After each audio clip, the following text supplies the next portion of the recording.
मैं पंडित यज्ञेश शर्मा। आज हम चर्चा करेंगे राजस्थान में स्थित खाटू श्याम मंदिर के बारे में। राजस्थान में एक सुप्रसिद्ध मंदिर है जिन्हें खाटू श्याम जी के नाम से प्रचारित किया जाता है और खाटू श्याम जी के लिए कहा जाता है कि वे बर्बरीक का जो सर महाभारत युद्ध से पूर्व भगवान श्री कृष्ण ने बर्बरीक का सर काटा था, वो सर जो है वहाँ पे उसकी पूजा होती है।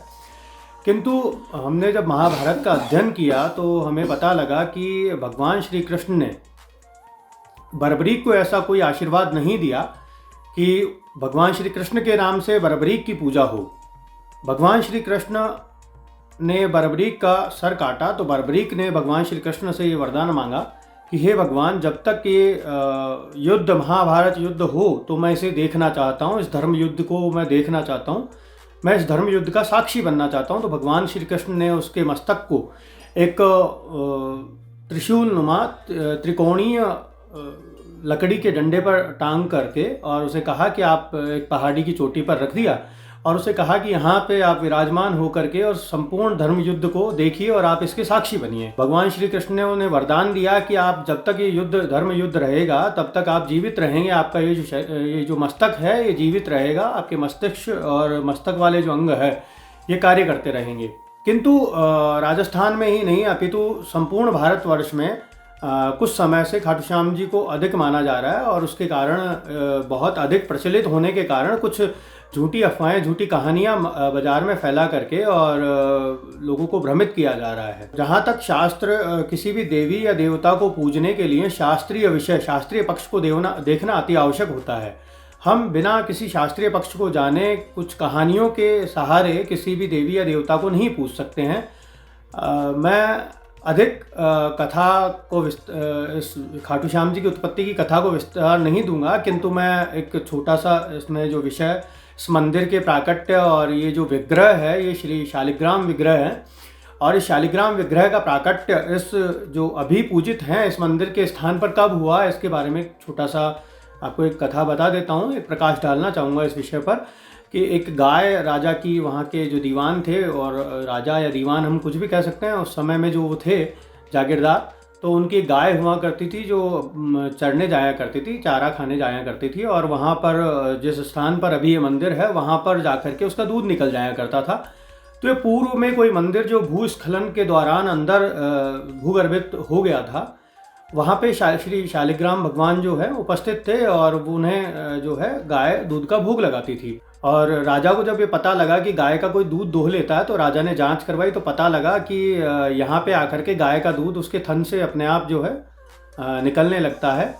तो राजा ने उस जगह खुदाई करवाई कि क्यों ऐसा होता है, तो वहाँ पे ये शालिग्राम शिला जो है प्रकट हुई और आज भी उसी राज परिवार के लोग वहाँ पे पुजारी आदि रहते हैं। अब हम आते हैं शास्त्रीय विषय पर। अगर हम एक प्रकार से देखा जाए कि हम अगर इन्हें जो खाटू श्याम जी नाम से पूजित श्री शालिग्राम विग्रह हैं, इन्हें अगर हम बर्बरीक का मस्तक मान करके पूजा करते हैं तो बर्बरीक मृत्यु के उपरांत जो है प्रेत योनि उसे माना जाएगा।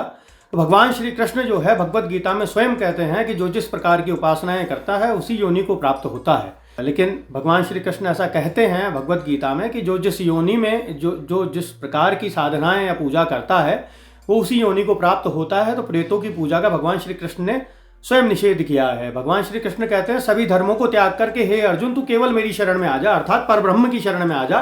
तुझे अन्यत्र भूत प्रेत पिशाच यक्ष गंधर्व किन्नर आदियों की पूजा उपासना साधना करने की आवश्यकता नहीं है। तो इस अनुसार भी जो है प्रेत बर्बरीक नामक जो व्यक्ति जो थे, जो भीम के पौत्र थे, उनकी पूजा किसी भी प्रकार से नहीं हो सकती है।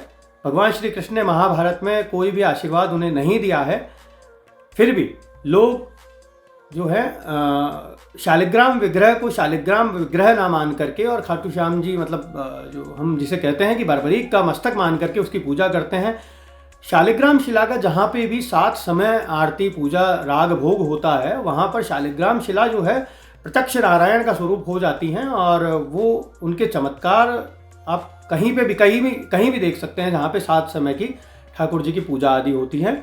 अब हम चर्चा करते हैं कि बर्बरीक का जन्म जो हुआ, उसका जो परिवार था, जहाँ उसका लालन पालन हुआ, वो किस वर्ग से है, किस प्रकार से उसकी उत्पत्ति हुई है, तो उस विषय में हम थोड़ा प्रकाश डालने का प्रयास करेंगे। बर्बरीक जो है वो घटोत्कच के पुत्र हैं और घटोत्कच जो हैं वो भीम के पुत्र हैं। बर्बरीक की माता भी यक्षिणी है और भीम की जो पत्नी जिनसे घटोत्कच अर्थात बर्बरीक के पिता का जन्म हुआ है यो भी यक्षिणी थी।